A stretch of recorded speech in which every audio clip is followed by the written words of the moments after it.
Sunday, May 19. Childless parenting.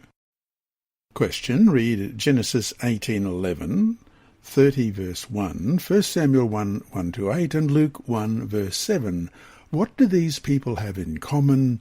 How did God answer their longings? Genesis 18 verse 11. Now Abraham and Sarah were old, well advanced in age, and Sarah had passed the age of childbearing. Genesis 30 verse 1. Now when Rachel saw that she bore Jacob no children, Rachel envied her sister and said to Jacob, "Give me children, or else I die." And 1 Samuel 1 verses 1-8. Now there was a certain man of Ramathaim Zophir, of the mountains of Ephraim, and his name was Elkanah, the son of Jeroham, the son of Elihu, the son of Tohu, the son of Zoph, an Ephraimite. And he had 2 wives. The name of one was Hannah, and the name of the other Peninnah. Peninnah had children, but Hannah had no children. This man went up from his city yearly to worship and sacrifice to the Lord of hosts in Shiloh.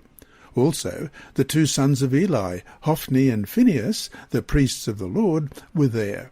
And whenever the time came for Elkanah to make an offering, he would give portions to Peninnah his wife, and to all her sons and daughters.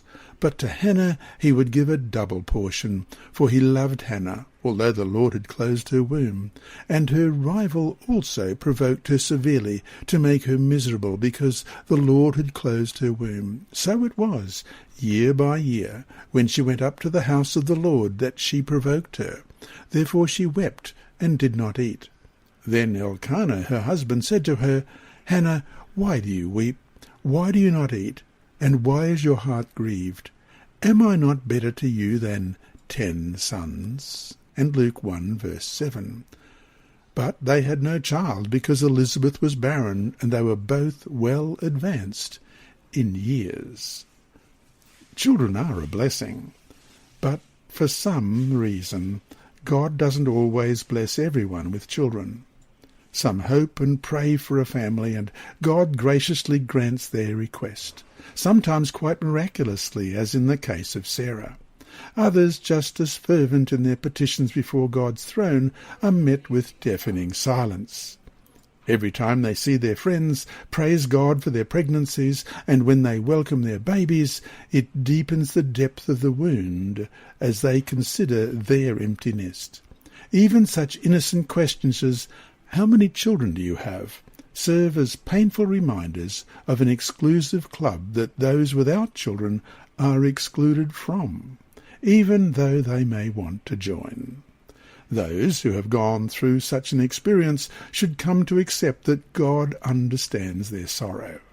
The psalmist declares of God in Psalm 56 verse 8 from the New Living Testament, "You keep track of all my sorrows. You have collected all my tears in your bottle. You have recorded each one in your book." Even though he seems silent, he says in Psalm 103 verse 13, once again from the New Living Testament, or New Living Translation, "The Bible is like a father to his children, tender and compassionate to those who fear him." Other people, meanwhile, for various reasons, might choose simply not to have children. One can understand in a world like ours, so full of suffering, pain, evil, and potential calamity, why some might decide not to bring more people into it. In some cases, some people might choose to adopt children instead of having their own.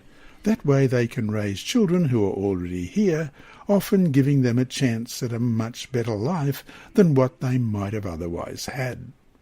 Our world is a complicated place, and we are likely to meet all sorts of people in all sorts of situations in regard to having or not having children. In whatever situation we find ourselves regarding the question of children, we can live with the assurance of God's love for us and his desire for our good end. At the same time, too, let's always remember to be as sensitive as we can toward people who, for whatever reasons, do not have kids. And so to finish today, Jesus never had any natural children of his own. What lessons, if any, are there for us in this fact? You have been listening to a reading of the Adult Sabbath School Bible Study Guide by Dr. Percy Harold from Queensland, Australia. This service is brought to you by Hope Channel, the Sabbath School Department and Christian Services for the Blind. Remember, God is always faithful.